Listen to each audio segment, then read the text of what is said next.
दिव्य कथा कहने का।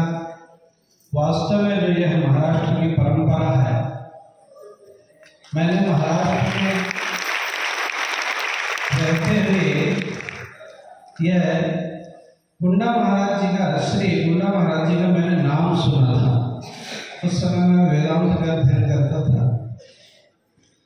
वेदांत ऐसे खिलता है जैसे व्यक्ति हाथ में चावल पक जाए तो फिर उसको प्रमाण की आवश्यकता नहीं होती है। संस्कृत भाषा में कहते हैं कर्ता आमलावत। जैसे आंवला को प्रत्यक्ष हाथ में रख ले तो उसको ये नहीं कहना कि ये नीम है, आंवला नहीं है। ऐसा दिव्य वेदांत परंपरा जहाँ परिपक्व होती है, ऐसी दिव्य परंपरा से आए हुए श्री, जिनका दिव्य भागवत में यह कथा भाव चल रहा है। वास्तव में जीव तब धन्य होता है जब श्री धाम वृंदावन में उसका शरीर यहाँ की वायु ले चुका होता है। जन्मांतरे भवे पुण्यम तदा भागवतम लभेत। जन्म जन्मांतर के, कल्प कल्पांतर के जब पुण्य जीव के जागते हैं तब उसको श्री धाम वृंदावन की, यह राधा माधव की पावन भूमि पर उसका आगमन होता है और ऐसे कथा मंडप पर बैठ करके श्रीमद् भागवत श्रवण करने का पुण्य लाभ प्राप्त करने का शुभ अवसर प्राप्त होता है। आप सब लोग धन्य हैं, क्योंकि यहाँ श्री कृष्ण और बलराम की यह पावन भूमि है। जिस भूमि में आप बैठे हैं वह भूमि कोई सहज भूमि नहीं है।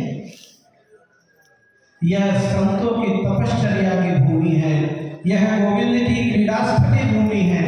यहाँ श्री राधा रानी गोविंद को लाल लगाती हुई और प्रेम प्रदान करने वाली यह भूमि है। यह कृष्ण की भूमि है। कृष्ण का अर्थ ही है जगत के सारे जीवों को अपनी ओर आकर्षण करने, वही तो कृष्ण है। समस्त दीवाना स्वप्रति आकर्षयति इति कृष्ण। समस्त जीवों को अपनी ओर आकर्षण करने, वही कृष्ण है। और कृष्ण का प्रतिपाद्य विषय है श्रीमद् भागवत महापुराण। भागवत जी में 3 विषय, मुख्य प्रतिपाद्य विषय 3 है। भक्ति, दूसरा ज्ञान और तीसरा वैराग्य।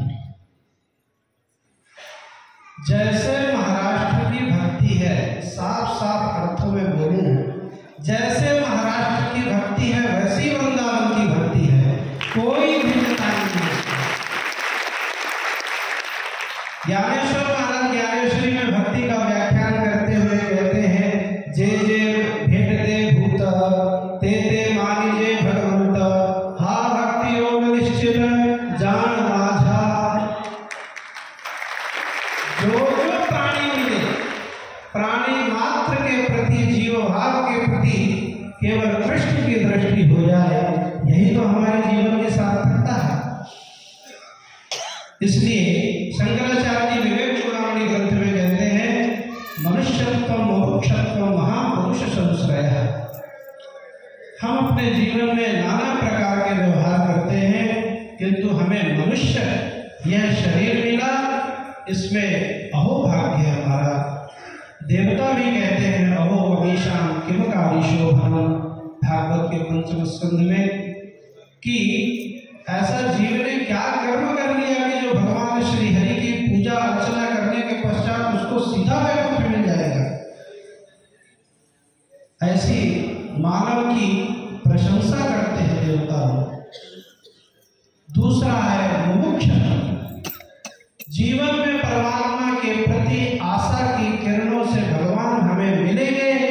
इस भारत भूमि में जिसका जन्म हुआ है और वह उसको यह जिज्ञासा हो जाए कि मुझे ईश्वर की प्राप्ति करनी है, भगवत दर्शन करना है, उसका दूसरा पुण्य है मुमुक्षत्व। मुक्ति दीक्षा मुमुक्षा। तीसरा सबसे महापुण्य भागवत का विवेक चूड़ामणि ग्रंथ का विषय है महापुरुष श्रोत्रया, जिसको कपिल अपने तृतीय स्कंद में कपिल जी महाराज कहते हैं माता को सकाम प्रसंगा मम वीर्य संवेदो, संतों का संग करो। जिसके जीवन में संत मिल गया उसका जीवन अपने आप तर जाएगा, उसको बड़ी सुंदर मौका प्राप्त हुई है। हमारे यहाँ जैसे वसंत ऋतु का पावन चल रहा है, वसंत और संत दोनों एक समान ही होते हैं।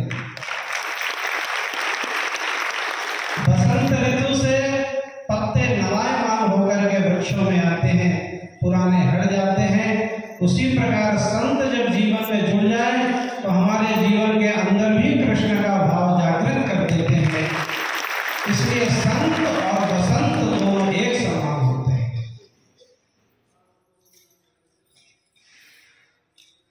एक वस्तु और विचार करनी चाहिए कि मनुष्य गुणों की, जिसके जीवन में भी गुण हो उसकी प्रशंसा करे।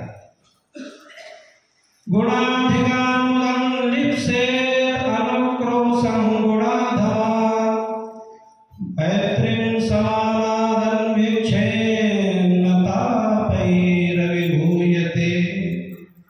न तापैरविभूयते।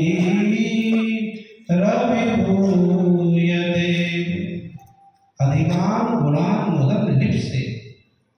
किसी के जीवन में भी यदि हम अधिक गुण देखते हैं ना तो हमको प्रसन्नता होनी चाहिए। मनुष्य सबसे ज्यादा दुखी यदि किसी बात से होता है, समाज में, व्यवहार में, देश में, विदेश में, वो गुणों की अधिकता से प्रसन्न नहीं होता, गुणों की अधिकता से दुखी होता है। ये कैसे आगे बढ़ गया, मैं कैसे पीछे रह गया, ये भाव का परित्याग करना चाहिए। तृतीय स्कंद में ध्रुव जी महाराज के प्रसंग में यह श्लोक वर्णित है। अधिकां गुणान् मुदं लिप्सेत्। हमारे संसार में सारी समस्याओं का हल एक है और दूसरे को गुणों को देख करके हमें प्रसन्न रखना आना चाहिए। दुसऱ्यांना बघून, दुसऱ्यांचे गुण बघून आनंद झाला पाहिजे।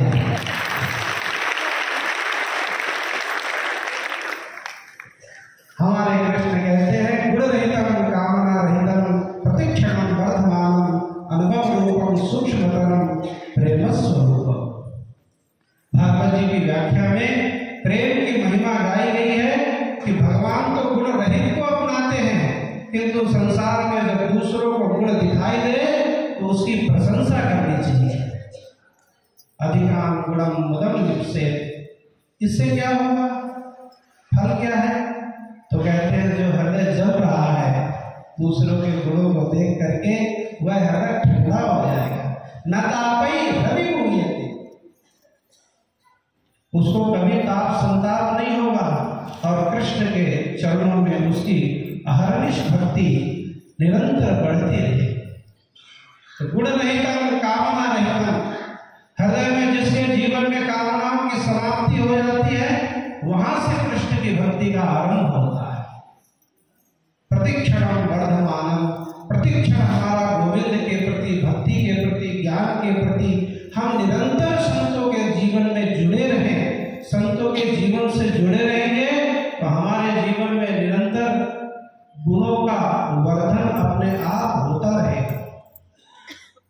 हमारे यहाँ एक महात्मा हुए हैं पूज्य शरणानंद जी महाराज। तो किसी ने शरणानंद जी महाराज से पूछा कि महाराज ये बताइए राधा और कृष्ण में दोनों में बड़े कौन है? उन्होंने कहा प्रश्न तो बड़ा मार्मिक है। तो महाराज सोचे महाराज प्रज्ञा चक्षु थे, गुलाबराव महाराज की तरह। जैसे महाराष्ट्र में गुलाबराव महाराज जो है वैसे हमारे यहाँ शरणानंद जी महाराज है। तो महाराज ने कहा कृष्ण बड़े कि राधा बड़ी, इस चक्कर में पड़ते क्यों? जिसका तुम्हें भजन करना है उसका भजन करो। तो कह नहीं, आज उत्तर चाहिए।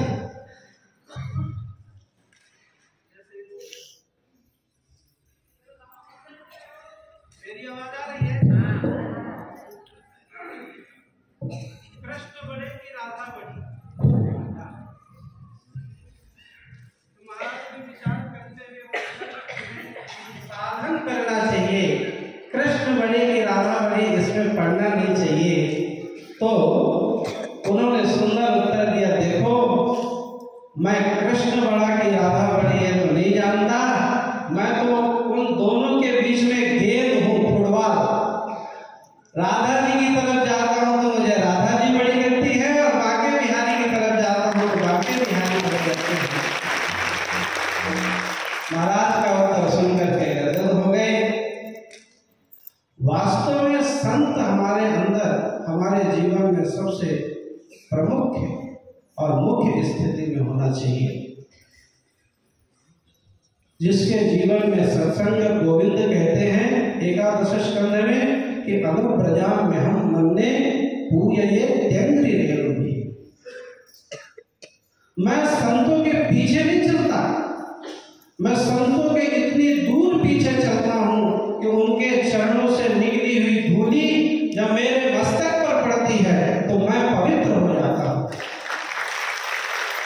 स्वयं गोविंद कहते हैं। ऐसे संतों की महिमा है।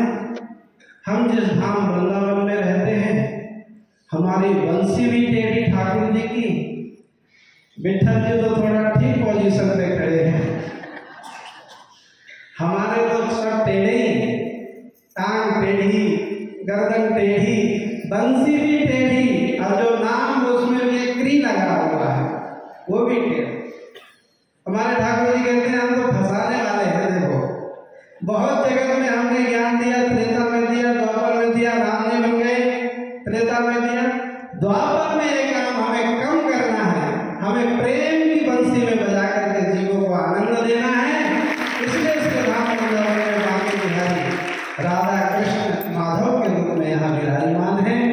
आप सब लोग महत्वादी हैं और आप सब लोग पुण्य धनी हैं जो श्री धाम वृंदावन में आके ऐसे दिव्य परंपरा के संवाहक श्री चक्रनाथ जी महाराज के द्वारा ऐसे दिव्य कथा का पालन कर रहे हैं।